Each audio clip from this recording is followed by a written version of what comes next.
सुनो जंगल के सभी पक्षियों, किस्मत बदलने का मौका आ गया है। सीढ़ी पर चढ़ा हुआ था भूरा कौवा। उसकी आंखों में चमक थी, पर वो चमक मासूमियत की नहीं, लालच की थी। वो एक बड़ा सा इश्तिहार पेड़ पर ठोक रहा था। भूरा भाई, ये कैसी आवाज कर रहे हो और ये क्या लगा रहे हो? तोते ने पास जाकर पढ़ा और उसकी आंखें फैल गईं। अपनी कीमती चीजें डबल करवाओ, जादुई डिब्बा सिर्फ भूरा कौवा के पास। क्या सच में चीजें डबल? हाँ बिल्कुल सच। मेरे पास ऐसा जादुई डिब्बा है जिसमें जो भी डालो वो 2 बन जाता है। सोना, चांदी, अनाज, कुछ भी। इतना कहते ही भूरी कौवी भी वहाँ आ गई। उसके चेहरे पर मुस्कान थी। हमने खुद इस डिब्बे से अपने पुराने सिक्के डबल किए हैं। पर ऐसा कैसे हो सकता है? हर कोई अमीर नहीं बन सकता तोता, सिर्फ वही जो मौके को पहचान ले। तोते के दिल में हलचल मच गई। उसे अपने छोटे से घर की टूटी छत याद आई। उसे याद आए वे दिन जब उसका बेटा छोटा मिथु एक ही गेंद से खेलता था। अगर सच में चीजें डबल हो जाए तो छोटा मिथु के लिए मैं 2 खिलौने ला सकता हूँ और मेरे पुराने कंगन दोनों पंखों में पहन सकती हूँ। भूरा कौवा उनकी आंखों में तैरता लालच साफ देख रहा था। वो जानता था पहला बीज बो दिया गया है। आज सिर्फ इश्तिहार है, कल से डिब्बा खुलेगा। जो पहले आएगा वही फायदा पाएगा। इतना कहकर भूरा कौवा सीढ़ी से नीचे उतरा और भूरी कौवी के साथ धीमे कदमों से दूर चला गया। लेकिन उसके शब्द हवा में तैरते रहे। तुम्हें क्या लगता है तोती, क्या हमें कोशिश करनी चाहिए? दिल कहता है नहीं, पर हालात कहते हैं हो। तोते भैया, सावधान रहना, हर चमकती चीज सोना नहीं होती। तोते ने उसकी बात सुनी, पर उसके दिल में अब शक से ज्यादा उम्मीद थी। शायद किस्मत सच में बदलने वाली है। रात भर तोता सो नहीं पाया। उसकी आंखों के सामने बार बार वही इश्तिहार घूम रहा था। चीजें डबल करवाओ। गरीबी इंसान हो या पक्षी, सोचने पर मजबूर कर ही देती है। पर सीधे गहने ले जाना ठीक नहीं, पहले छोटी चीज से आजमाते हैं। कौन सी चीज? उसी समय छोटा मिथु अपनी एक पुरानी लाल गेंद से खेलता हुआ आया। गेंद खिस चुकी थी, लेकिन वही उसकी सबसे प्यारी चीज थी। मम्मा देखो, मेरी बॉल। अगर ये डबल हो गई तो बेटे को 2 खुशियाँ मिलेंगी। लेकिन ये उसके खेलने की चीज है। लालच हमेशा धीरे धीरे आता है, पहले तर्क देता है, फिर दिल को समझा देता है। बेटा, हम इसे थोड़ी देर के लिए ले जा रहे हैं, शाम तक 2 बॉल लेकर आएंगे। सच पापा, 2 बॉल? मासूम मुस्कान और माता पिता की डगमगाती समझ, दोनों गेंद लेकर भूरा कौवा के घर पहुँचे। अरे तोते भाई, आ ही गए। ये लो मेरे बेटे की बॉल, इसे डबल कर दो। जादुई डिब्बा तुरंत काम नहीं करता, शाम को आना। तोता और तोती लौट आए। रास्ते भर उनके दिल की धड़कनें तेज थी। कालिया को बुलाओ, वही दुकान से एक जैसी बॉल लाएगा। कालिया कौवा तुरंत उड़ गया। एक छोटी सी निवेश की चाल और जाल कसता जा रहा था। भूरा भाई, हमारी बॉल। ये लो, जादू का कमाल। तोते की आंखें चमक उठी। 2 गेंदें बिल्कुल एक जैसी। सच में डबल हो गई। उस पल जंगल में शक मर गया और लालच ने जन्म ले लिया। क्या सच में डबल हो गई? जंगल में खबर आग की तरह फैल गई। भूरे कौवे के पास जादू है, गेंद डबल कर दी, अब गहने भी डबल होंगे। अगर ऐसा है तो लूसी के गहने क्यों ना डबल करवाएं? मुझे डर लग रहा है, कहीं धोखा ना हो। डर और लालच की लड़ाई शुरू हो चुकी थी। मैंने अपनी आँखों से देखा है, जादुई डिब्बा सच में काम करता है। मेरे पास सोना नहीं, पर अनाज की बोरी है। मेरी एक सोने की अंगूठी है, रिस्क तो लेना ही पड़ेगा। अरे, अगर सच में चीजें डबल होती तो दुनिया में कोई गरीब ना होता। पर किसी ने नहीं सुना। जब उम्मीद बड़ी हो जाती है तो समझ छोटी पड़ जाती है। चलो आज ही चलते हैं। एक एक करके सबने अपनी कीमती चीजें समेटी। दिल धड़क रहा था, पर सपने और भी बड़े थे। वाह, आज तो हमारा भाग्य चमक गया। तोते के कंगन, कबूतर के गहने, बुलबुल की अनाज की बोरी, बिंदिया की अंगूठी, सब एक ही जगह इकट्ठा हो गए। कल शाम सब आना, एक साथ सब डबल होंगे। और पैसे? हर चीज के बदले थोड़ी फीस। जादू मुफ्त नहीं होता। सबने हामी भर दी। जाते समय किसी ने पीछे मुड़कर नहीं देखा, पर भूरा कौवा और भूरी कौवी एक दूसरे को देखकर मुस्कुरा रहे थे। कालिया को खबर कर दो, कल दोपहर निकलेंगे। सागर वाले जंगल में कोई हमें ढूंढ नहीं पाएगा। अगले दिन दोपहर की धूप तेज थी। घर के अंदर बैग भर चुके थे। चलो जल्दी, देर मत करो। गहनों से भरा बैग, अनाज की बोरी, अंगूठी सब ऑटो में चढ़ गए और फिर घर के दरवाजे पर ताला लग गया।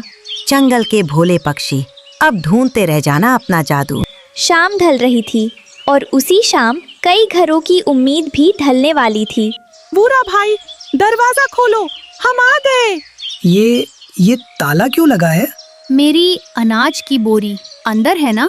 दरवाजा नहीं खुला, कोई आवाज नहीं आई, सिर्फ सन्नाटा और टूटी सांसें।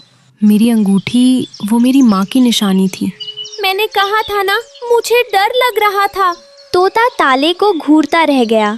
उसे अपने बेटे की मुस्कान याद आई। 2 गेंदे और अब 2 गुना दर्द। नहीं, ऐसा नहीं हो सकता। उन्होंने कहा था शाम को आना। मैंने चेताया था, हर चमकती चीज सोना नहीं होती। और उसी पल तोते की टांगे कांपी। उसकी आंखों के आगे अंधेरा छा गया। वो जमीन पर गिर पड़ा। तोते भैया, होश करो। हम लुट गए, सब कुछ चला गया। जंगल के कई घरों में उस रात चूल्हे नहीं जले। हर किसी की आंखों में एक ही सवाल था, हमने विश्वास क्यों किया? मैंने एक एक दाना जोड़कर वो बोरी भरी थी। रिस्क लेने चली थी, सब खो दिया। तोता धीरे धीरे होश में आया। उसकी आंखें सूजी हुई थी। मैंने सबको कहा था, जादू सच है। मेरी वजह से सब गए। गलती मान लेना ही पहला सबक है, पर कीमत बहुत बड़ी चुकाई है तुम सबने। रात गहरी होती गई। मम्मा, पापा, बिक्कू, मैं उड़ रहा हूँ। 3 दिन से लगातार अभ्यास कर रहा छोटा मिथु आज पहली बार हवा में संतुलित होकर उड़ गया। जंगल में दर्द था, पर इस घर में खुशी की किरण फूटी। मेरा बेटा अब बड़ा हो गया। हाँ, हमारी असली दौलत यही है। तोता अपने दुख को छिपा रहा था। उसने सोचा गहने चले गए, पर बेटा सुरक्षित है। मैं और ऊंचा उड़ूंगा। धीरे बेटा, अभी सीख रहे हो। खुशी के साथ साथ एक डर भी जन्म ले चुका था, जो अभी किसी को दिखाई नहीं दे रहा था। चलो तोती, जल्दी दाना ले आते हैं। मिट्ठू अब समझदार है। माँ बाप थोड़ी दूर गए ही थे कि छोटा मिथु फिर आसमान की तरफ देखने लगा। मैं सबसे ऊंचा उड़ सकता हूँ, तोतों से भी ऊपर। वो उड़ता गया और उड़ता गया, बादलों के पास, फिर उनसे ऊपर। हवा इतनी तेज क्यों है? तेज हवा ने उसके छोटे पंखों को झकझोर दिया। संतुलन बिगड़ा और वो दूर अनजान दिशा में बह गया। बेटा बाहर आ जाओ, हम आ गए। घने पत्तों के पीछे कोई जवाब नहीं था। कहाँ हो? घोंसला खाली था, हवा चल रही थी। वो यहाँ नहीं है। नहीं, ये नहीं हो सकता। जैसे कोई दुख भरी कहानी सुना रही हो। माँ की आंखों से आंसू बह निकले। उसे लगा पहले गहने गए, अब बेटा भी। मैंने उसे रोका क्यों? जंगल के बीचों बीच एक मेहनती और नेक दिल पंछी रहता था, टीनू। वो घोंसले बनाता था, मजबूत, सुरक्षित और प्यार से भरे हुए। टीनू जी, मैंने आज भूरी मौसी से बात की। मौसम बदल रहा है, इस बार बहुत तेज बारिश होगी। दूसरों का घर बनाते बनाते अपना घर मत भूल जाइए। अरे मीनू, तुम बेवजह चिंता करती हो। कल पक्का अपने घोंसले की मरम्मत कर दूंगा। आज मुझे पहाड़ी जंगल में काम है, हो सकता है देर हो जाए। तुम सोनू और मोनू का ध्यान रखना। पापा, आप जल्दी आना। हाँ पापा, आज हम सब साथ खाना खाएंगे। जरूर बेटा, मैं जल्दी लौटूंगा। टीनू उड़ गया।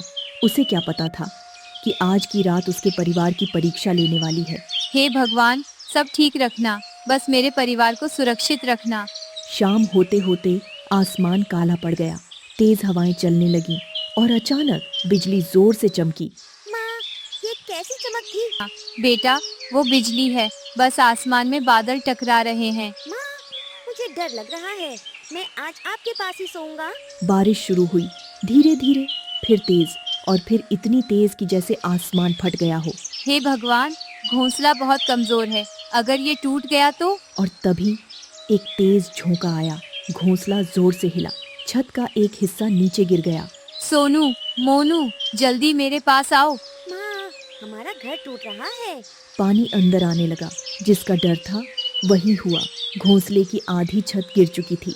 तुम दोनों यहीं टहनी पर बैठो, मैं किसी से मदद मांग कर आती हूँ। बारिश में भीगती मीनू पहले कबूतर के घर पहुंची।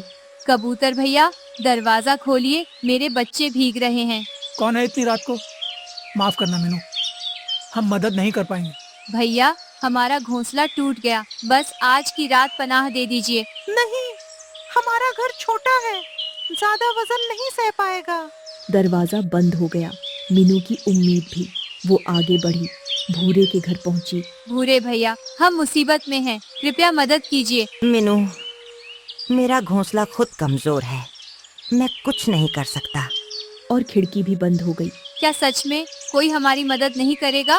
बारिश और तेज हो चुकी थी। सोनू और मोनू कांप रहे थे। मीनू, यहाँ आओ, ऐसे भीगते रहोगे तो बीमार पड़ जाओगे। मौसी, किसी ने मदद नहीं की, सबने दरवाजे बंद कर दिए। चलो मेरे साथ, पेड़ राजा के पास चलते हैं। वो एक विशाल पुराने पेड़ के पास पहुँचे। पेड़ राजा, हमें आपकी मदद चाहिए। कौन है? हम मुसीबत में हैं, घोंसले टूट गए हैं। कैसी बात करती हो? टीनू ने मुझे कटने से बचाया था, अब मेरी बारी है। मेरे होल में आ जाओ, यहाँ सुरक्षित रहोगे और फल भी है खाने को। माँ, यहाँ गर्मी है, अब ठंड नहीं लग रही, और ये फल कितने मीठे हैं। उस रात जब सबने दरवाजे बंद कर लिए थे, प्रकृति ने अपनी बाहें खोल दी। धीरे धीरे रात बीत गई। सुबह हुई, बारिश थम चुकी थी। पेड़ राजा के होल में सब सुरक्षित थे, लेकिन मीनू का दिल अब भी बेचैन था।